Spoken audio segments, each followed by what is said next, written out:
Hello there. It is emerging that the UK armed forces are once again under threat from their own government, with reports that the army could lose 20,000 personnel.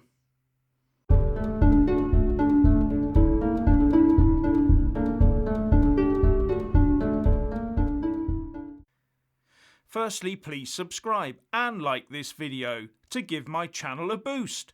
And I'm always uploading new content, so please do check back daily. If anyone was wondering why it appears that the UK Defence Secretary Ben Wallace has been missing in action, then these reports that he will be overseeing yet another slashing of the armed forces would explain it. And politicians obviously think that the rest of us have short memories.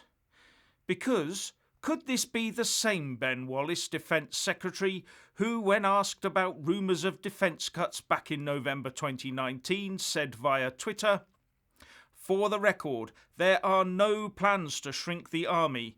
In fact, my direction to the army has been to improve recruiting and retention levels." And he added, "In the manifesto there will be new policies to help. This story is nonsense."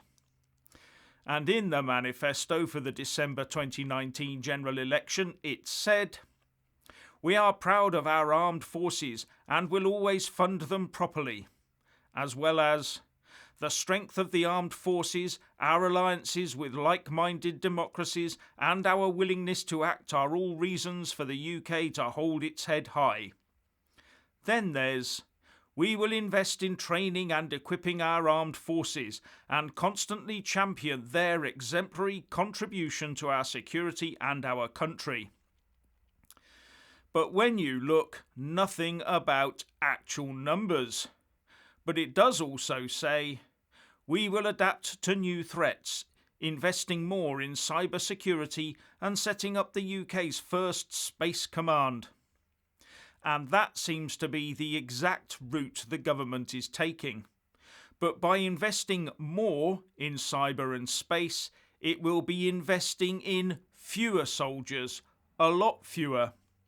Because the extra investment in that facet of defence is obviously not new money, but repurposed money from within the already allocated defence funds. In fact, the Times says that the Army faces being slashed by a quarter and the Royal Marines reduced to a bit part. It also says that the Army faces personnel cuts from 74,000 down to 55,000. The Royal Marines Commando Brigade could be disbanded. Royal Navy minesweepers could go. And the RAF could lose airfields, the Hercules transport planes and Puma helicopters.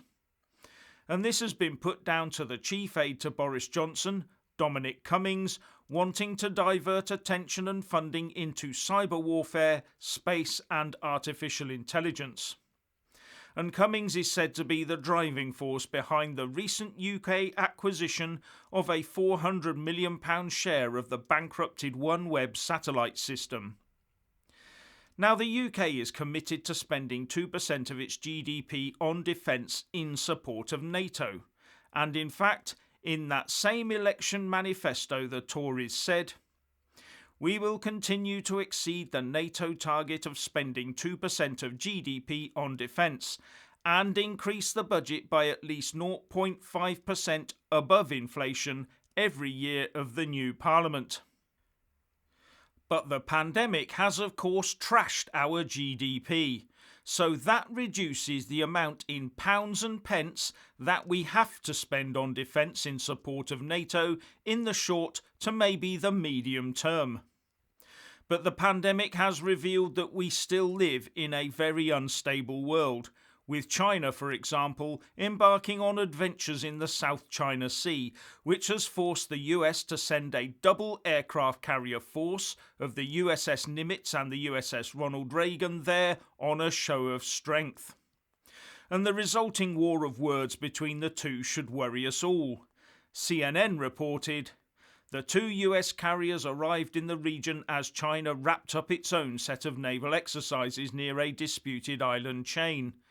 an apparent synchronicity not lost on Beijing's state media, which carried reports boasting of the country's readiness to repel any US attempt to challenge its claims. And then there's our own worries with the Chinese tech giant Huawei, of course. But the UK Armed Forces need the support of local communities, workers and businesses, so a huge reduction like this will also have far-reaching repercussions for those living around bases that might end up being closed. Then there's aid to the civil power in times of floods, etc. Overall, I don't feel at all comfortable with where this could lead. But as ever, when the going gets tough in the Treasury, the cuts get going in defence. Anyway, if you want to hear more from me, please don't forget to subscribe and also press that little bell, or you won't get any notifications. And if you want to see more of me, buy a mug with my mug on it. So what do you think about these defence cuts? Please share and comment, and thank you for watching. Please do like and share this video, and also subscribe to my channel.